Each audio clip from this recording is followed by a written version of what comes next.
नमस्कार दोस्तों, R K physical education classes के यूट्यूब चैनल पर आप सभी का हार्दिक स्वागत। दोस्तों, प्रतिदिन के प्रक्रम के हिसाब से जो अपनी आज एमसीक्यू सीरीज रहेगी वो रहने वाली है सीरीज नंबर यहाँ पे 75। लेकिन चैनल पर पहली बार विजिट कर रहे हैं तो आरके फिजिकल एजुकेशन क्लासेज को आप सब्सक्राइब कर ले और बेल आइकन को प्रेस कर ले ताकि आने वाली क्लासों का नोटिफिकेशन आपको मिलता रहे। दोस्तों, आप अपने जो 9,999 क्वेश्चन का यहाँ पे जो प्रोग्राम चला रखा है उसका पार्ट नंबर 75 रहेगा। साथ ही में दोस्तों मॉर्निंग सेशंस के अंदर भी अपन ने थ्योरी क्लास लगा रखी है, बीच बीच में अपन बूस्टर डोज भी ले रहे हैं, तो आपकी तैयारी को और भी शानदार और मजबूत करने के लिए अपन लगातार यहाँ पे प्रयास कर रहे हैं। तो आप अपनी तैयारी को और भी जबरदस्त बनाने के लिए हैं लगातार चैनल से जुड़े रहे, क्लासों को आप लेते रहे और सभी दोस्त एक बार क्लास को शेयर और लाइक कर दे, फिर अपन आगे बढ़ते हैं। तो आज अपनी यहाँ पे सीरीज नंबर यहाँ पे 75 रहेगा और उसका यहाँ पे पहला क्वेश्चन रहेगा, तो वो देगा दोस्तों यहाँ पे क्वेश्चन नंबर 1 देगा। दोस्तों यहाँ पे क्वेश्चन नंबर यहाँ पे 1 रहेगा कि डोपिंग का पहला उदाहरण 1960 के रोम ओलंपिक में पाया गया था, वह किस खेल से संबंधित था? किस खेल से? कब कब पाया गया था डोपिंग का पहला खेल? तो वो यहाँ पे 1960 के जो रोम ओलंपिक था उसमें पाया गया था, लेकिन वो किस खेल से संबंधित था वो अपने यहाँ पे बताना है। साइकिलिंग, मैराथन, फुटबॉल या कुश्ती। और सभी दोस्त क्लास में जुड़ गए हैं तो सभी दोस्त एक बार क्लास को शेयर कर दे और लाइक कर दे, फिर अपन आगे तेज गति से क्लास को आगे बढ़ाते हैं। क्वेश्चन नंबर यहाँ पे 1 रहेगा दोस्तों।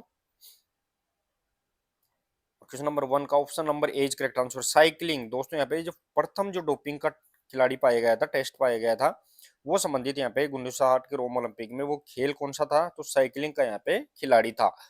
अब देखिए दोस्तों यहाँ पे फैक्ट क्या दिया गया है, तो यहाँ पे ध्यान रखना, तो 1960 रोम ओलंपिक में जो डेनिस साइकिलिस्ट की मृत्यु है, ध्यान रखना खिलाड़ी का नाम है डेनिस, जो साइकिलिस्ट है उसकी मृत्यु डोपिंग के कारण हो गई थी और ये एक प्रमुख घटना यहाँ पे मानी जाती है। ये भी अपने को यहाँ पे फैक्ट याद रखना है। नेक्स्ट और आएगी क्वेश्चन नंबर 2। क्वेश्चन नंबर 2 देखिए दोस्तों। क्वेश्चन नंबर 2 रहेगा कि डोप टेस्ट प्रथम बार किस ओलंपिक में हुआ था? हालांकि डोप टेस्ट की बात कर रहे हैं अपन यहाँ पे, in which the Olympic war dope test considered of the first time की बात कर रहे हैं अपन यहाँ पे। वो पहली बार कब किया गया था? खिलाड़ी है वो 1960 के रोम ओलंपिक में पहली बार यहाँ पे खिलाड़ी मिल गया था, लेकिन यहाँ पे डोप टेस्ट है वो कब किया गया था? क्वेश्चन नंबर यहाँ पे 2 के अंदर बताना है दोस्तों यहाँ पे। और option number D is correct answer रहेगा दोस्तों। 1968 का मेक्सिको सिटी ओलंपिक है उसमें है वो पहली बार है डोप टेस्ट का प्रयोग यहाँ पे किया गया था। फैक्ट देख सकते हैं दोस्तों आप, तो यहाँ पे 1968 का जो मेक्सिको सिटी ओलंपिक है उसके अंदर है दोस्तों यहाँ पे क्या किया गया था, पहली बार औपचारिक रूप से है वो यहाँ पे डोप टेस्ट यहाँ पे टेस्टिंग चालू कर दी गई थी। तो option number D is correct answer यहाँ पे रहेगा। नेक्स्ट और आगे क्वेश्चन नंबर 3 देखिए दोस्तों। क्वेश्चन नंबर 3 रहेगा अपना कि अवधि के आधार पर चोटों को किन प्रकारों में बांटा गया है? अवधि के आधार पर बात कर रहे हैं अपन, ड्यूरेशन ऑफ की बात कर रहे हैं, टाइम ड्यूरेशन के अकॉर्डिंग बेस ऑफ ड्यूरेशन अपना यहाँ पे रहेगा, वो उसके अकॉर्डिंग जो इंजरी है उसको अपन क्लासिफाइड कितने प्रकार से कर सकते हैं वो अपने को यहाँ पे बताना है। पोस्ट एक्यूट, एक्यूट, क्रोनिक या फिर उपरोक्त सभी। क्वेश्चन नंबर यहाँ पे 3 के अंदर बताना है दोस्तों। क्वेश्चन नंबर यहाँ पे 3 और ऑप्शन नंबर देखा जाए तो यहाँ पे डी इज करेक्ट आंसर रहेगा दोस्तों यहाँ पे, कि जितनी चोट होती है एक यहाँ पे ताजा चोट होती है जिसे अपन एक्यूट, और साथ ही में दोस्तों जो पुरानी चोटें होती हैं उन्हें अपन क्रोनिक चोट के नाम से जानते हैं। तो इस प्रकार है वो यहाँ पे 2 प्रकार की रहेगी, और यहाँ पे अक्यूट भी है वो पोस्ट एक्यूट भी हो जाती है। तो इस प्रकार यहाँ पे उपरोक्त सभी इसका सही आंसर यहाँ पे रहने वाला है, यानी पोस्ट एक्यूट, एक्यूट और क्रोनिक इंजरी यहाँ पे टाइम ड्यूरेशन अकॉर्डिंग यहाँ पे रहने वाली है। देखिए दोस्तों यहाँ पे, तो खेल चोटों को मुख्यतः एक्यूट यानी अचानक जो तुरंत लगती है, और जो क्रोनिक है जो पुरानी चोटें होती है वो यहाँ पे विभाजित किया गया है। नेक्स्ट और आगे क्वेश्चन नंबर 4। क्वेश्चन नंबर 4 देखिए दोस्तों। ब्लड डोपिंग करने से खिलाड़ी को अपने प्रदर्शन में सुधार करने के लिए किस चीज का फायदा मिलता है वो अपने को यहाँ पे बताना है। ब्लड डोपिंग की बात कर रहे हैं अपन दोस्तों यहाँ पे, उसमें खिलाड़ी को प्रदर्शन सुधार करने के लिए है वो किस चीज में सबसे ज्यादा फायदा होगा अगर उसने डोपिंग की है, तो किसमें अपने को फर्क मिलेगा? सेल्स बढ़ जाएगी यानी कोशिका बढ़ेगी, वेट बढ़ जाएगा, या फिर मांसपेशी की संख्या में वृद्धि होगी, या फिर हीमोग्लोबिन बढ़ जाएगा। क्वेश्चन नंबर 4 के अंदर बताना है दोस्तों यहाँ पे, ब्लड डोपिंग के कारण है खिलाड़ी के प्रदर्शन में क्या सुधार होगा? Question number 4 option number D is correct answer रहेगा हीमोग्लोबिन। ध्यान रखना दोस्तों यहाँ पे हीमोग्लोबिन है वो बढ़ जाता है, और हीमोग्लोबिन ही दोस्तों यहाँ पे क्या लेकर जाता है, तो ब्लड के अंदर ध्यान रखना है वो यहाँ पे O2 ऑक्सीजन की पूर्ति यहाँ पे करता है, तो अधिक ऑक्सीजन यहाँ पे शरीर में जाने लग जाती है। इससे है वो थकान यानी फटीग है वो बहुत धीरे लेट आती है, इससे खिलाड़ी के प्रदर्शन है वो यहाँ पे बेहतर बन जाता है। देख सकते हैं दोस्तों आप, फैक्ट वही दिया गया है कि ब्लड डोपिंग में रक्त में हीमोग्लोबिन की मात्रा यहाँ पे बढ़ के कारण है वो ऑक्सीजन क्षमता है वो ज्यादा शुद्ध हो जाती है, उसमें है वो O2 ले जाने की क्षमता है वो ज्यादा यहाँ पे हीमोग्लोबिन की हो जाती है, जिससे खिलाड़ी है वो जल्दी उसमें थकान यहाँ पे नहीं आती है। नेक्स्ट हो जाएगी क्वेश्चन नंबर 5। क्वेश्चन नंबर 5 देखिए दोस्तों, क्वेश्चन नंबर 5 रहेगा कि कौन सा रसायन आरबीसी के उत्पादन को बढ़ाता है। Which chemical increase the production of RBC है वो यहाँ पे अपने को बताना है, कौन सा यहाँ पे केमिकल है जो आरबीसी का प्रोडक्शन यहाँ पे ज्यादा करता है। स्टिमुलस है, ह्यूमन ग्रोथ हार्मोन है, इथोप्रोटीन है, या फिर ऑल ऑफ द अबव। दोस्तों आरबीसी है, वो आरबीसी की संख्या बढ़ाने के लिए कौन सा यहाँ पे हार्मोन है या फिर रसायन है जो जिम्मेदार रहता है। आरबीसी जिसे अपन रेड ब्लड कार्बल्स के नाम से जानते हैं दोस्तों, यहाँ पे इसे अपन एरिथ्रोसाइट भी बोलते हैं। और आरबीसी का जो जीवन काल है वो 120 दिन यहाँ पे माना जाता है। आरबीसी का कब्रिस्तान है वो स्प्लीन यानी प्लीहा माना जाता है। तो ये अपने को सभी फैक्ट आरबीसी से संबंधित यहाँ पे याद रखने हैं। क्वेश्चन नंबर यहाँ पे 5, option number C correct answer रहेगा दोस्तों यहाँ पे एरिथ्रोपोइटिन। ध्यान रखना दोस्तों यहाँ पे ये आरबीसी की संख्या को यहाँ पे बढ़ा देता है। फैक्ट भी देख सकते हो दोस्तों आप, फैक्ट दिया गया है एरिथ्रोपोइटिन एक हार्मोन है। क्या है ये हार्मोन होता है जो लाल रक्त कणिका वो आरबीसी की संख्या को क्या करता है, उत्पादन को यहाँ पे बढ़ा देता है। जैसे अपन ऊंचाई पर चढ़ते हैं दोस्तों यहाँ पे, जैसे कोई हाइट होती है, इस हाइट पर अगर अपन चढ़ते हैं तो उस समय एरिथ्रोपोइटिन है वो यहाँ पे सबसे ज्यादा आरबीसी का निर्माण करने का कार्य यहाँ पे शुरू कर देता है। नेक्स्ट और आइए क्वेश्चन नंबर 6 देखिए दोस्तों, क्वेश्चन नंबर 6 रहेगा हेकिंग मसाज को कितने प्रकार से किया जाता है। हेकिंग की बात करें अपन, मसाज की बात करें तो हेकिंग मसाज वो कितने प्रकार से की जाती है। डाइवर्जन, कन्वर्जन, लॉन्गिट्यूडनल, या फिर all of the above. Question number 6 के अंदर बताना है। और जितने भी दोस्त जुड़ गए हैं क्लास के अंदर वो सभी दोस्त एक बार क्लास को आते ही सबसे ज्यादा पहले शेयर और लाइक जरूर कर दिया करें दोस्तों। लगातार अपन थ्योरी क्लास भी ले रहे हैं, अगर आपने नहीं देखे तो प्लेलिस्ट में जाके आप थ्योरी क्लास देख सकते हैं। क्वेश्चन नंबर यहाँ पे 6 रहेगा और option number D is correct answer. Option number D is correct answer रहेगा दोस्तों। जो यहाँ पे अपन हेकिंग मसाज की बात कर रहे हैं वो डाइवर्जन, कन्वर्जन और लॉन्गिट्यूडिनल सभी प्रकार से है वो अपन हेकिंग मसाज अपनी मसल्स के ऊपर यहाँ पे दे सकते हैं। देखिए दोस्तों यहाँ पे तो हेकिंग मसाज है वो प्रकर्षण तकनीक का एक रूप है जिसमें विभिन्न दिशाओं के अंदर, विभिन्न दिशाओं जिसमें अपन डाइवर्जन, कन्वर्जन, लॉन्गिट्यूडिनल है, इन सभी दिशाओं के अंदर पे अपन कर सकते हैं। नेक्स्ट और आगे क्वेश्चन नंबर 7। क्वेश्चन नंबर 7 देखिए दोस्तों, निम्न रक्तचाप को दूर करने वाला प्राणायाम कौन सा है। निम्न रक्तचाप की बात करें यानी लो ब्लड प्रेशर की बात कर रहे हैं अपन दोस्तों, यहाँ पे लो ब्लड प्रेशर की बात करें, बीपी है, ब्लड प्रेशर होता है, दो प्रकार से होता है दोस्तों यहाँ पे, लो ब्लड प्रेशर और हाई ब्लड प्रेशर। तो यहाँ पर लो ब्लड प्रेशर की बात करें अपन, उसके अंदर है दोस्तों यहाँ पे कौन सा प्राणायाम करना चाहिए, अग्निसार, भस्त्रिका, सूर्यवेदी या उपरोक्त सभी। क्वेश्चन नंबर 7 के अंदर बताना है दोस्तों। अपना ब्लड प्रेशर है वो 120/80 mmHg होता है। सिस्टोल और डायस्टोल की बात कर रहे हैं अपन। Question number 7 option number D is correct answer रहेगा। अग्निसार, भस्त्रिका और जो सूर्यवेदी प्राणायाम है ये ध्यान रखना सबसे ज्यादा अपन लो ब्लड प्रेशर के अंदर अपने क्या करते हैं फायदा यहाँ पे रहता है। देखिए दोस्तों यहाँ पे तो भस्त्रिका और सूर्यवेदी प्राणायाम, साथ ही में दोस्तों यहाँ पे अग्निसार, ये रक्त संचार को बढ़ाने में यहाँ पे सहायक होते हैं। नेक्स्ट और अगला क्वेश्चन अपना क्वेश्चन नंबर यहाँ पे 8 रहेगा। क्वेश्चन नंबर 8 देखिए दोस्तों, मांसपेशियों में ज्यामिति व्याख्या करने का सर्वप्रथम श्रेय किसको है। मांसपेशियों की बात कर रहे हैं अपन, who is given given the first credit of the geometrical explanation of muscles की बात करें तो वो यहाँ पे कौन रहेगा। दोस्तों ज्यामिति क्या होता है, जो अपना एक्स और यहाँ पे जो कोण होते हैं उनके यहाँ पे इर्द गिर्द अपना रेंज ऑफ मोशन की बात करें, साथ ही में दोस्तों यहाँ पे फ्लेक्शन और एक्सटेंशन की बात करें तो इनको ज्यामितीय तौर पर एंगल की बात करें, ये एंगल के तौर पर है वो किसके द्वारा यहाँ पे क्लासिफाइड किया गया था, अरस्तु, हिपोक्रेटस, न्यूटन, जालमर्लिन। क्वेश्चन नंबर 8 की बात कर रहे हैं अपन दोस्तों।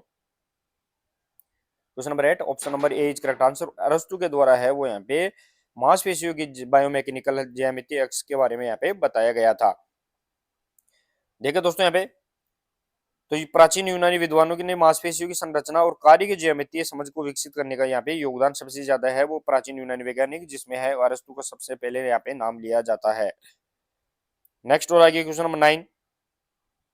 क्वेश्चन नंबर 9 रहेगा दोस्तों अपना कि किसी गामा कार्य को करने के लिए किस विधि का उपयोग किया जाता है उसे अपन क्या कहते हैं। किसी गामा कार्य को करने के लिए अपन किस विधि का उपयोग कर रहे हैं, उसे अपन किस नाम से जान सकते हैं? सीखना यानी लर्निंग, टेक्निक, स्किल या रीडिंग। किसी भी गामा कार्य की बात कर रहे हैं अपन दोस्तों, what is the method called which use of perform of motorist text की बात करें अपन यहाँ पे, question number 9, option number B is correct answer. इसे अपन टेक्निक के नाम से जानते हैं। किसी भी कार्य को करने की जो विधि होती है, उस विधि को अपन क्या बोलते हैं? तो वो टेक्निक बोलते हैं। वो टेक्निक यहाँ पे कोई भी हो सकती है, जिस प्रकार से। नेक्स्ट और आगे क्वेश्चन नंबर यहाँ पे फैक्ट भी दिया गया है दोस्तों यहाँ पे, कि जो तकनीक होती है वो किसी गामा कार्य को करने का प्रभावी ढंग और क्षमता को, विधि को अपन यहाँ पे दर्शाती है। नेक्स्ट और आगे क्वेश्चन नंबर 10 देखे दोस्तों। क्वेश्चन नंबर 10 रहेगा, वह कौन सी योग्यता होती है जो स्थिर और गतिशील अवस्था के अंदर है शरीर के भागों को क्या बनाए रखती है? संतुलन बनाए रखती है। वो कौन सी अवस्था यहाँ पे रहेगी? यानी स्थिर और गतिशील अवस्था के अंदर। ध्यान रखना दोस्तों, यहाँ पे स्टैटिक और डायनेमिक की बात कर रहे हैं अपन यहाँ पे। उस समय है वो यहाँ पे कौन सी पोजीशन रहेगी जो अपने शरीर को बैलेंस करती है? Reaction ability, determination ability, adaptation ability या फिर बैलेंस एबिलिटी। क्वेश्चन नंबर यहाँ पे 10 के अंदर बताना है, और option number D is correct answer रहेगा दोस्तों यहाँ पे, कि बैलेंस, संतुलन योग्यता अपने शरीर को है वो यहाँ पे क्या करती है? गतिशील अवस्था में और स्थिर अवस्था के अंदर है वो यहाँ पे बैलेंस बनाने का कार्य करती है। देख सकते हैं दोस्तों यहाँ पे फैक्ट, शरीर की स्थिर और गतिशील स्थिति में संतुलन बनाए रखने के लिए जो क्षमता होती है उसे अपन संतुलन योग्यता या बैलेंस एबिलिटी के नाम से अपन इसे जानते हैं। नेक्स्ट और आगे क्वेश्चन नंबर 11। क्वेश्चन नंबर 11 रहेगा दोस्तों कि परिवर्तित परिस्थितियों के अनुसार गतिविधियों में प्रभावशाली परिवर्तन करने की योग्यता क्या कहलाती है? वो अपने को यहाँ पे बताना है। परिवर्तित परिस्थितियों की बात कर रहे हैं अपन दोस्तों यहाँ पे, उसमें है वो अपने को यहाँ पे गतिविधियों में प्रभावशाली परिवर्तन करने की योग्यता क्या कहलाएगी? अडेप्टेशन, रिएक्शन, बैलेंस या डिटर्मिनेशन एबिलिटी। और जितने भी दोस्त जुड़ गए हैं क्लास को शेयर भी करते रहे दोस्तों, शेयर ज्यादा से ज्यादा आप करते रहे। क्वेश्चन नंबर यहाँ पे 11 रहेगा अपना, और ऑप्शन नंबर यहाँ पे ए इज करेक्ट आंसर, जिसे अपन एडेप्टेशन या अनुकूलन के नाम से जानते हैं दोस्तों यहाँ पे, कि परिवर्तित परिस्थिति है उसके अकॉर्डिंग भी अपन यहाँ पे प्रभावशाली परिवर्तन करते हैं, तो यहाँ पे अनुकूलन अपन यहाँ पे योग्यता बोलते हैं। देखिए दोस्तों यहाँ पे फैक्ट दिया गया है कि परिवर्तित परिस्थिति में अनुकूलित होने की जो क्षमता होती है उसे अपन अनुकूलन योग्यता, एडेप्टेशन एबिलिटी के नाम से अपन जानते हैं। नेक्स्ट और आगे क्वेश्चन नंबर 12। क्वेश्चन नंबर 12 देखिए दोस्तों यहाँ पे कि पैर एवं कमर की ताकत किस यंत्र से मापी जाती है? Leg and waist strength measure which instrument है? वो अपने यहाँ पे बताना है दोस्तों। पैर और कमर की योग्य ताकत है वो किस यंत्र, इंस्ट्रूमेंट के द्वारा यहाँ पे मेजर करते हैं? Skin fold caliper, stadiometer, goniometer या फिर dynamometer. Skin fold caliper, skin fold caliper है वो दोस्तों यहाँ पे अपनी वसा है, फैट को यहाँ पे मेजर करता है। स्टेडियोमीटर यहाँ पे लंबाई से संबंधित, गोनियोमीटर है दोस्तों यहाँ पे वो फ्लेक्सिबिलिटी और जॉइंट के एंगल से संबंधित यहाँ पे मेजर करता है। क्वेश्चन नंबर यहाँ पे 12, option number D is correct answer. Dynamometer है दोस्तों यहाँ पे, वो ध्यान रखना है अपनी पैर और कमर की है स्ट्रेंथ को यहाँ पे मेजर करता है। फैक्ट देखे दोस्तों यहाँ पे फैक्ट दिया गया है कि डायनेमोमीटर का उपयोग है वो शरीर के विभिन्न भागों की मांसपेशियों की ताकत है उसको मेजर करने के लिए अपन इसको उपयोग करते हैं। नेक्स्ट और आगे क्वेश्चन नंबर 13। क्वेश्चन नंबर 13 देखे दोस्तों, मानव शरीर के वसायुक्त मात्रा तथा बिना वसा की मात्रा का संयोजन है वो क्या कहलाता है? वो अपने यहाँ पे बताना है दोस्तों। यहाँ पे फैट फ्री और फैट लेस दोनों यहाँ पे बताना है अपने को यहाँ पे, कि यहाँ पे वसा युक्त और बिना वसा के जो संयोजन है मानव शरीर का उसे अपन किस नाम से जानते हैं? स्पीड, बैलेंस, बॉडी कंपोजिशन या फिर एंथ्रोपोमेट्री। तो यहाँ पे शरीर का जो फैट वाला भाग और यहाँ पे फैट लेस दोनों भागों का अगर मिलाते हैं और उसका अपन मेजर करते हैं तो क्वेश्चन नंबर यहाँ पे 13, option number C is correct answer रहेगा दोस्तों। उसी अपन बॉडी कंपोजिशन का नाम से जानते हैं, कि बॉडी कंपोजिशन है जिस प्रकार है वो यहाँ पे बैलेंस करने का एवरेज रूप से है वो अपनी शरीर का यहाँ पे फैट का मेजर करता है। देखिए दोस्तों यहाँ पे, तो यहाँ पे शरीर में वसा और वसा रहित भागों का जो अनुपात होता है उसे अपन बॉडी कंपोजिशन के नाम से यहाँ पे जाना जाता है। नेक्स्ट और आगे क्वेश्चन नंबर 14। क्वेश्चन नंबर 14 देखिए दोस्तों, दीर्घ एरोबिक व्यायाम लगभग कम से कम कितने मिनट का व्यायाम होता है? दीर्घ यहाँ पे लॉन्ग एरोबिक एक्सरसाइज की बात कर रहे हैं अपन यहाँ पे, वो अप्रोक्सीमेटली यहाँ पे मिनिमम है वो यहाँ पे कितने टाइम का मिनट का रहेगा यहाँ पे, वो अपने को यहाँ पे बताना है। दीर्घ एरोबिक व्यायाम की बात करने वो कम से कम कितने मिनट का होता है? 20 मिनट, 10 मिनट, 60 मिनट या 15 मिनट? क्वेश्चन नंबर यहाँ पे 14 के अंदर बताना है। क्वेश्चन नंबर यहाँ पे 14 रहेगा और option number C is correct answer 60 minute. ध्यान रखना है दोस्तों, यहाँ पे 60 मिनट की बात कर रहे हैं अपन। 60 मिनट से अधिक यानी मिनिमम 60 मिनट रहेगा, इससे यहाँ पे अधिक हो सकता है, चाहे यहाँ पे 1.5 घंटा 2 घंटा कितने भी टाइम का हो सकता है, लेकिन यहाँ पे मिनिमम 60 मिनट का है, वो यहाँ पे दीर्घ एरोबिक यानी लॉन्ग एरोबिक एक्सरसाइज के नाम से जाना जाएगा। फैक्ट भी देख सकते हो दोस्तों, यहाँ फैक्ट दिया गया है कि एरोबिक व्यायाम आमतौर पर 60 मिनट या उससे अधिक समय का होता है और जिसमें है हृदय और फेफड़ों की यहाँ पे क्षमता सुधार की बात की जाती है, यानी कार्डियोवैस्कुलर की अपन यहाँ पे बात करते हैं। नेक्स्ट और आगे क्वेश्चन नंबर 15। क्वेश्चन नंबर 15 देखे दोस्तों यहाँ पे कि मांसपेशियों की क्षमता कार्य क्षमता किस यंत्र से मापी जाती है? The functional capacity of muscle major which instrument, वो अपने को यहाँ पे बताना है। मांसपेशियों की कार्य क्षमता किससे मापते हैं अपन? इनफोल्ड कैलिपर, पेडोग्राफ, इलेक्ट्रोमायोग्राफी या स्पायरोमीटर। दोस्तों यहाँ पे स्पायरोमीटर है वो यहाँ पे लंग से संबंधित होती है, पेडोग्राफ है यहाँ पे वो पैरों से संबंधित यहाँ पे होती है, स्किनफोल्ड कैलिपर मैंने बताया जस्ट ये अभी, ये अपने ये सब शरीर के अंदर यहाँ पे वसा का मेजरमेंट करता है। क्वेश्चन नंबर यहाँ पे 15 option number C correct answer रहेगा, जिसे अपन इलेक्ट्रोमायोग्राफी के नाम से जानते हैं, वो अपनी मांसपेशियों की कार्य क्षमता का मेजरमेंट यहाँ पे करता है।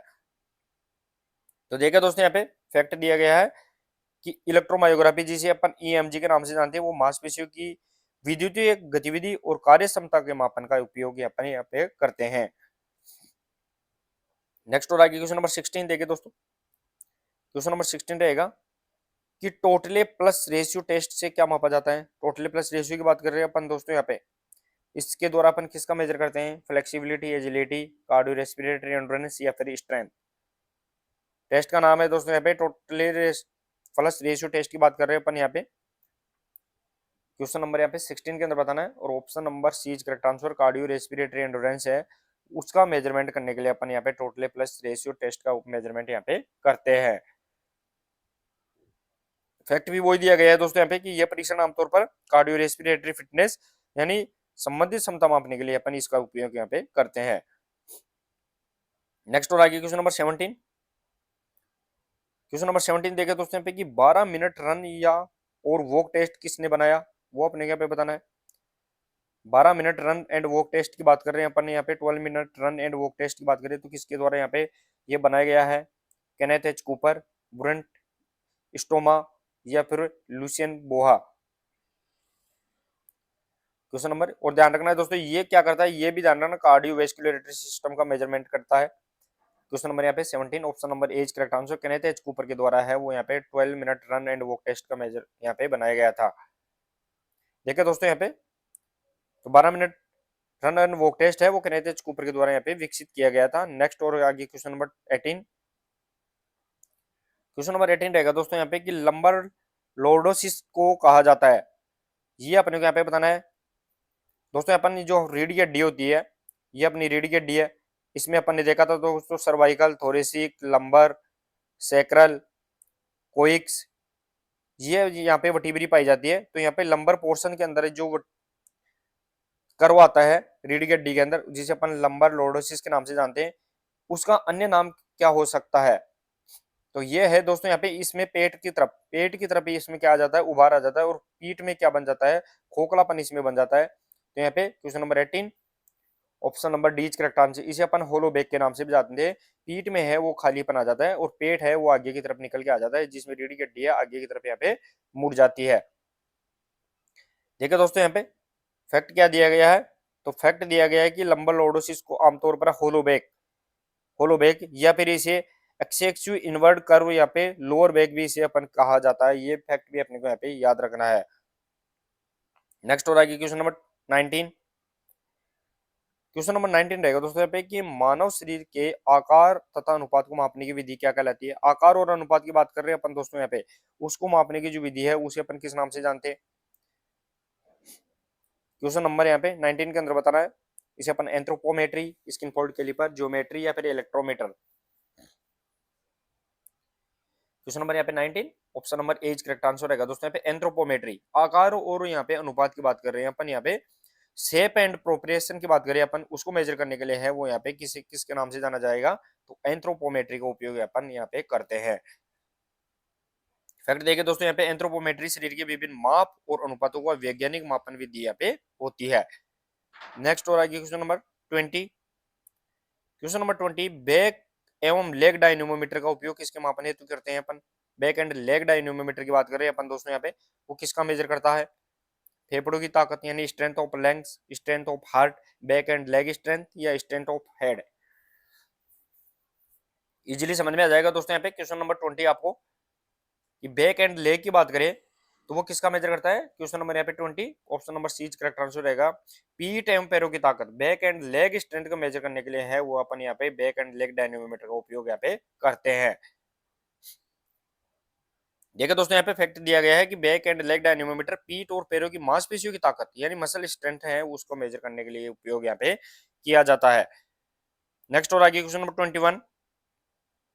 क्वेश्चन नंबर 21 रहेगा कि बेलास्टिक टेस्ट का उपयोग प्रयोग है निम्नलिखित में किसके मापन हेतु करते हैं। बेलास्टिक टेस्ट की बात कर रहे हैं अपन यहाँ पे, वो किसके मेजर करते हैं, फ्लेक्सिबिलिटी, स्ट्रेंथ, बैलेंस या एंडोरेंस। क्वेश्चन नंबर यहाँ पे 21 के अंदर बताना दोस्तों, क्वेश्चन नंबर 21 और ऑप्शन नंबर यहाँ पे बीच करेक्ट आंसर रहेगा दोस्तों यहाँ पे फ्लेक्सिबिलिटी। लचीलापन का जो मापन है वो यहाँ पे ध्यान रखना, जो बेलास्टिक टेस्ट विधि के द्वारा यहाँ पे किया जाता है। फैक्ट देखिए दोस्तों, यहाँ पे बेलास्टिक टेस्ट आमतौर पर यहाँ पे एक्सप्लोजिव पावर के लिए या फिर लचीलापन जिसे अपन फ्लेक्सिबिलिटी बोलते हैं उसको मेजर करने के लिए उपयोग करते हैं। नेक्स्ट और आगे क्वेश्चन नंबर 22। क्वेश्चन नंबर 22 रहेगा दोस्तों यहाँ पे कि सडन डेथ टूर्नामेंट किसे कहा जाता है, वो अपने यहाँ पे बताना है। सडन डेथ की बात कर रहे हैं अपन दोस्तों, वो किसे कहा जाता है। Combination tournament, single knockout tournament, single league tournament, double league tournament. Sudden death tournament, साथ ही हम दोस्तों इसे पेंट्रेशन टूर्नामेंट के नाम से भी जानते हैं। क्वेश्चन नंबर यहाँ पे 22 के अंदर बताना है।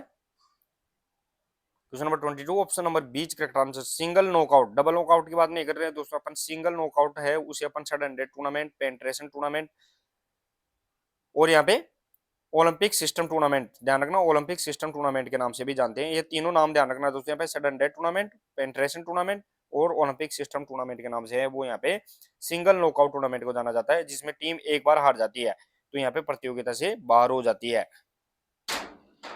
फैक्ट देखिए दोस्तों, यहाँ पे फैक्ट क्या दिया गया है कि सडन डेथ टूर्नामेंट आमतौर पर है वो नॉकआउट प्रणाली से संबंधित है, जो सिंगल नॉकआउट की संबंधित है, डबल नॉकआउट की बात नहीं कर रहे हैं दोस्तों। और इसमें टीम हारने के बाद है वो तुरंत प्रतियोगिता से क्या कर दी जाती है, बाहर कर दी जाती है। नेक्स्ट और आगे क्वेश्चन नंबर 23।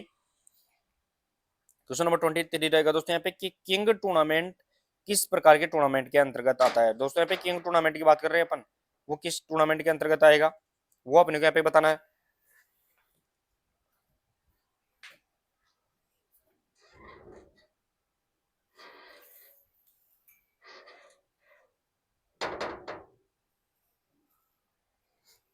किंग टूर्नामेंट की बात कर रहे हैं अपन दोस्तों, वो किस टूर्नामेंट के अंतर्गत आएगा, नॉकआउट, कॉम्बिनेशन, चैलेंज या राउंड रोबिन। क्वेश्चन नंबर 23 के अंदर बताना है। तो चलिए दोस्तों यहाँ पे question number 23 option number C correct answer challenge tournament होता है दोस्तों, यहाँ पे चुनौती प्रतियोगिता होती है, उसके अंदर ध्यान रखना किंग टूर्नामेंट, कोवेव टूर्नामेंट, पिरामिड टूर्नामेंट है वो यहाँ पे किसके अंदर जो फिक्सर डालने की विधिया होती है वो यहाँ पे चैलेंज टूर्नामेंट के अंदर जो सिंगल और डबल्स गेम्स होते हैं दोस्तों, यहाँ पे सिंगल्स और डबल्स गेम होते हैं उनके अंदर यहाँ पे यूज की जाती है। नेक्स्ट और आगे देखें दोस्तों यहाँ पे, तो यहाँ पे जो किंग टूर्नामेंट है वो चैलेंज प्रणाली से संबंधित होता है। ये नेक्स्ट और आगे क्वेश्चन नंबर 24। क्वेश्चन नंबर 24 रहेगा दोस्तों कि वर्तमान में लीग टूर्नामेंट के लिए कौन सी अंक पद्धति अधिक प्रयोग होती है। वर्तमान में जो लीग टूर्नामेंट होते हैं इन लीग टूर्नामेंट के अंदर है वो अंक पद्धति यहाँ पे सबसे ज्यादा कौन सी उपयोग की जाती है वो अपने को यहाँ पे बताना है।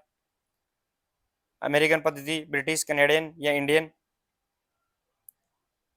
दोस्तों लीग टूर्नामेंट होते हैं जिसमें टीमें यहाँ पे खेलती है, उसमें जीतने पर कितने अंक मिलेंगे, हारने पर कितने अंक मिलेंगे और ड्रॉ पोजीशन पर कितने अंक मिलते हैं। तो यहाँ पे जीतने पर अपन 2 पॉइंट देते हैं, हारने पर 0 और ड्रॉ होने पर 1-1 पॉइंट देते हैं। तो यहाँ पे सबसे ज्यादा जो फेमस पद्धति है अंक देने की, question number 24 option number C is correct answer Canadian पद्धति है वो सबसे ज्यादा इसमें उपयोग की जाती है। देख सकते हो दोस्तों आप कि लीग टूर्नामेंट में विभिन्न देशों की अपनी अंक प्रणालियां होती है, लेकिन उसमें भी देखे जाए तो कनेडियन, ध्यान रखना दोस्तों यहाँ पे, कनेडियन और जो ब्रिटिश पद्धति है वो सबसे ज्यादा उपयोग की जाती है, उसमें कनेडियन यहाँ पे सबसे ज्यादा फेमस पद्धति यहाँ पे रहने वाली है। नेक्स्ट हो जाएगी क्वेश्चन नंबर 25। क्वेश्चन नंबर 25 की अगर टीमों की संख्या 29 हो तो तीसरे क्वार्टर की बात कर रहे हैं अपन दोस्तों यहाँ पे, उसमें कितनी टीमें होती है वो अपने यहाँ पे बताना है। तो क्वार्टर के अंदर टीमों को डिवाइड करते हैं दोस्तों, उसमें अपन 4 का भाग लगाते हैं। तो यहाँ अगर देखा जाए तो यहाँ पे 29 में 4 का भाग लगाए तो प्रत्येक के अंदर यहाँ पे 7-7 टीमें आएगी, लेकिन एक टीम यहाँ पे एक्स्ट्रा हो जाती है। तो वो यहाँ पे ध्यान रखना, जो एक एक्स्ट्रा टीम है वो यहाँ पे सबसे पहले है वो सेकंड राउंड के अंदर यहाँ पे सेकंड क्वार्टर के अंदर यहाँ पे दी जाती है। इस प्रकार देखे दोस्तों अपन यहाँ पे, तो यहाँ पे तीसरे क्वार्टर की बात करें तो उसके अंदर यहाँ पे 7 टीमें यहाँ पे आएगी। क्वेश्चन नंबर यहाँ पे 25, option number B correct answer यहाँ पे रहेगा। देख सकते हो दोस्तों आप कि नॉकआउट के अंदर टूर्नामेंट में टीमों की संख्या है वो यहाँ पे बाई और राउंड की गणना के अनुसार यहाँ पे की जाती है। बाई और राउंड की गणना है वो किसके अनुसार, तो टीमों की संख्या के अनुसार अपन इसमें करते हैं, चाहे वो क्वार्टर के अंदर हो या फिर लीग हो या फिर राउंड रॉबिन से संबंधित यहाँ पे टूर्नामेंट हो। नेक्स्ट और आगे क्वेश्चन नंबर 26 देखिए दोस्तों,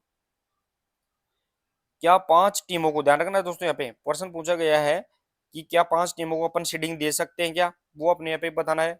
5 टीमों को अपन सीडिंग दे सकते हैं क्या, दी जा सकती है, नहीं दी जा सकती है, विषम परिस्थितियों में देते हैं या 6 टीमों को दे सकते हैं। दोस्तों 2 प्रकार की सीडिंग होती है, एक यहाँ पे सीडिंग और दूसरी होती है यहाँ पे सुपर सीडिंग। ध्यान रखना है दोस्तों यहाँ पे, एक सीडिंग होती है दूसरी सुपर सीडिंग। सीडिंग तो अपन दोस्तों यहाँ पे शुरुआत के अंदर ही देते हैं पर फर्स्ट राउंड के अंदर, लेकिन सुपर सीडिंग की बात करें तो वो तो यहाँ पे चाहे क्वार्टर फाइनल सेमीफाइनल के अंदर यहाँ पे देते हैं। तो यहाँ पे सीडिंग देने के लिए है दोस्तों यहाँ पे 5 टीमें हैं, तो 5 टीमों के अंदर है वो अपन यहाँ पे सीडिंग नहीं दे सकते हैं। Question number 26 option number B correct answer यहाँ पे रहेगा। अब 5 टीमों में सीडिंग क्यों नहीं दे सकते हैं दोस्तों अपन, तो वो देख सकते हैं अपने यहाँ पे ऑप्शन के फैक्ट के तौर पर कि सीडिंग आमतौर पर पावर ऑफ टू के अंदर दे सकते हैं। जैसे सीडिंग देने के लिए है अपन 2, 4, 8, 16, 32 इस प्रकार सीडिंग है तो ही अपन दे सकते हैं। नेक्स्ट और आएगी क्वेश्चन नंबर 27। क्वेश्चन नंबर 27 रहेगा दोस्तों यहाँ पे कि डेकेथलॉन के प्रथम दिवस में की सेकंड प्रतियोगिता कौन सी रहेगी। डेकाथलॉन की बात करें और उसमें भी पहले दिन के अंदर है वो यहाँ पे सेकंड इवेंट है वो कौन सा रहेगा, वो अपने को यहाँ पे बताना है। तो डेकेथलॉन के अंदर यहाँ पे 10 इवेंट होते हैं, जिसमें 5 है इवेंट प्रथम दिन और 5 इवेंट है यहाँ पे सेकंड दिन होते हैं। तो उनमें से है फर्स्ट दिन है उसमें से जो सेकंड प्रतियोगिता है वो कौन सी रहेगी, 400 मीटर दौड़, लॉन्ग जंप, 1500 मीटर दौड़ या भाला फेंक। क्वेश्चन नंबर यहाँ पे 27 option number B correct answer रहेगा दोस्तों यहाँ पे लॉन्ग जंप, लंबी कूद है वो ध्यान रखना है दोस्तों यहाँ पे प्रथम दिवस की सेकंड प्रतियोगिता यहाँ पे रहने वाली है। देखिए दोस्तों यहाँ पे फैक्ट क्या दिया गया है कि डेकेथलॉन 2 दिनों का इवेंट है जिसमें 10 इवेंट होते हैं और उसमें पहले दिन है यहाँ पे विशिष्ट इवेंट जो अपन ने यहाँ पे डिवाइड फिक्स होते हैं, उनमें से देखा जाए तो यहाँ पे जो सेकंड इवेंट है वो यहाँ पे लॉन्ग जंप यहाँ पे रहने वाला है। नेक्स्ट और आगे क्वेश्चन नंबर 28, हेप्टाथलॉन में प्रथम दिवस की दूसरी प्रतियोगिता कौन सी होती है, हेप्टाथलॉन की बात कर रहे हैं। अब हेप्टाथलॉन है दोस्तों यहाँ पे महिलाओं से संबंधित है, महिलाओं की बात कर रहे हैं अपन, महिलाओं से संबंधित है और उसमें भी है वो 7 इवेंट होते हैं, जिसमें प्रथम दिवस 4 और सेकंड दिवस यहाँ पे 3 इवेंट होते हैं। उनमें से है वो यहाँ पे प्रथम दिवस की सेकंड इवेंट यहाँ पे पूछी गई है। तो दोस्तों यहाँ पे प्रथम दिवस है उसमें पहली इवेंट कौन सी होती है, तो 100 मीटर यहाँ पे हर ढल होता है। दूसरी इवेंट है वो यहाँ पे ऊंची कूद, तीसरी इवेंट यहाँ पे गोला फेंक और चौथी इवेंट होती है प्रथम दिवस की वो यहाँ पे 200 मीटर दौड़ होती है। तो यहाँ पे question number 28 option number B correct answer, high jump यहाँ पे प्रथम दिवस की दूसरी इवेंट यहाँ पे रहने वाली है। देखिए दोस्तों यहाँ पे हेप्टाथलॉन है वो महिलाओं से संबंधित और इसमें यहाँ पे 7 इवेंट यहाँ पे होते हैं, जिसमें अपन यहाँ पे डिवाइड करते हैं, वो यहाँ पे 4 इवेंट है वो प्रथम दिवस से संबंधित यहाँ पे रहने वाले हैं। नेक्स्ट और आगे क्वेश्चन नंबर 29 देगा दोस्तों, जिम्नास्टिक में बैलेंसिंग बीम की लंबाई यहाँ पे कितनी होती है। जिम्नास्टिक की बात कर रहे हैं अपन और उसमें जो बैलेंसिंग बीम है उसकी लंबाई कितनी होती है, और बैलेंसिंग बीम है वो किससे संबंधित है दोस्तों यहाँ पे, तो महिलाओं से संबंधित यहाँ पे उपकरण होता है, एपरेटस होता है। तो बैलेंसिंग बीम होती है दोस्तों यहाँ पे जो ये बैलेंसिंग बीम है, ये बैलेंसिंग बीम होती है, इसकी लंबाई पूछी गई है। तो अगर यहाँ पे देखे मीटर्स के अंदर देखे दोस्तों यहाँ पे तो 5 मीटर यहाँ पे मीटर के अंदर है, लेकिन यहाँ पे फीट के अंदर दी गई है। क्वेश्चन नंबर यहाँ पे 29 option number A is correct answer रहेगा। 16 फुट 8 इंच, ध्यान रखना दोस्तों यहाँ पे 16 फीट 8 इंच है, वो यहाँ पे ध्यान रखना है बैलेंसिंग बीम की यहाँ पे लंबाई रहने वाली है। देख सकते हैं दोस्तों यहाँ पे फैक्ट क्या दिया गया है कि बैलेंसिंग बीम की मानक लंबाई यहाँ पे 5 मीटर अंतरराष्ट्रीय स्तर के अकॉर्डिंग, और फीट के अंदर देखें तो 16 फीट यहाँ पे 8 इंच यहाँ पे रहने वाली है। नेक्स्ट और आगे क्वेश्चन नंबर 30। क्वेश्चन नंबर 30 रहेगा कि एकल में एरोबिक जिम्नास्टिक के प्रदर्शन क्षेत्र की लंबाई चौड़ाई कितनी होती है। एकल की, सिंगल की बात कर रहे हैं अपन दोस्तों यहाँ पे, सिंगल्स की बात कर रहे हैं। उस सिंगल्स के अंदर जो एरोबिक जिम्नास्टिक होती है उसके अंदर जो परफॉर्मेंस एरिया है उसकी लेंथ एंड विड्थ की अपन यहाँ पे बात कर रहे हैं, वो अपने यहाँ पे बताना है। क्वेश्चन नंबर यहाँ पे 30 के अंदर बताना है। चले दोस्तों यहाँ पे क्वेश्चन नंबर है अपना 30, option number C is correct answer रहेगा। 7 × 7 मीटर, ध्यान रखना दोस्तों यहाँ पे जो एरिया होगा वो 7 × 7 मीटर का यहाँ पे रहेगा। 7 मीटर इसके अंदर लंबाई और 7 ही मीटर इसमें चौड़ाई रहेगी। वो सिंगल्स यहाँ पे एरोबिक जिम्नास्टिक के अंदर यहाँ पे परफॉर्मेंस एरिया रहने वाला है। देखिए दोस्तों यहाँ पे तो एरोबिक जिम्नास्टिक प्रदर्शन क्षेत्र का आकार 7 × 7 मीटर यहाँ पे नियम के अनुसार यहाँ पे तय किया जाता है। नेक्स्ट और आगे क्वेश्चन नंबर 31। क्वेश्चन नंबर 31 रहेगा दोस्तों कि रिदमिक जिम्नास्टिक में जो गेंद का प्रयोग किया जाता है उसका वजन कितना रहेगा। रिदमिक जिम्नास्टिक की बात कर रहे हैं अपन दोस्तों यहाँ पे, उसमें जो गेंद का प्रयोग करते हैं वो यहाँ पे उसका वेट कितना रहेगा। अब रिदमिक जिम्नास्टिक की बात करें तो रिदमिक जिम्नास्टिक किससे रिलेटेड है, तो यहाँ पे फीमेल से रिलेटेड है, ये भी अपने को यहाँ पे ध्यान रखना है। उसमें जो बॉल यूज की जाती है, इस बॉल का यहाँ पे वेट पूछा गया है दोस्तों, यहाँ पे इसका वजन यहाँ पे कितना रहेगा। 500 ग्राम, 400 ग्राम, 400 ग्राम, 200 ग्राम। क्वेश्चन नंबर यहाँ पे 31, option number C is correct answer. 400 gram ध्यान रखना दोस्तों, वो यहाँ पे बॉल का वेट यहाँ पे रहने वाला है। देखिए दोस्तों यहाँ पे तो रिदमिक जिम्नास्टिक में जो उपयोग की जाने वाली जो बॉल होती है उसका यहाँ पे वेट है वो 400 ग्राम नियमों के अनुसार यहाँ पे अकॉर्डिंग यहाँ पे रहता है। नेक्स्ट और आगे क्वेश्चन नंबर 32। क्वेश्चन नंबर 32 रहेगा दोस्तों कि जूडो में सेफ्टी एरिया कितने मीटर का होता है। जूडो के अंदर यहाँ पे जो सेफ्टी एरिया है उसकी साइज अपन को यहाँ पे बतानी है। 3 मीटर, 5 मीटर, 4 मीटर या 1 मीटर। जूडो खेल की बात कर रहे हैं उसमें जो सेफ्टी एरिया होता है उसकी यहाँ पे कितने मीटर का रहेगा। क्वेश्चन नंबर 32 और option number A is correct answer. 3 metre का ध्यान रखना है दोस्तों, यहाँ पे जूडो के अंदर यहाँ पे सेफ्टी एरिया रहता है। देख सकते हैं दोस्तों यहाँ पे जूडो प्रतियोगिता होती है उसके अंदर जो मुख्य क्षेत्र के चारों ओर है, ध्यान रखना है यहाँ पे जो सुरक्षा क्षेत्र सेफ्टी एरिया होता है वो ध्यान रखना है 3 मीटर का यहाँ पे रहने वाला है। नेक्स्ट और आगे क्वेश्चन नंबर 33। क्वेश्चन नंबर 33 रहेगा दोस्तों यहाँ पे कि जूडो में तीसरी सिद्धो पेनल्टी मिलने पर कौन सा स्कोर मिलता है। तीसरी सिद्धो पेनल्टी, अगर थर्ड सिद्धो पेनल्टी भी लग जाए तो वो कौन सा स्कोर यहाँ पे बन जाता है, वो अपने को यहाँ पे बताना है।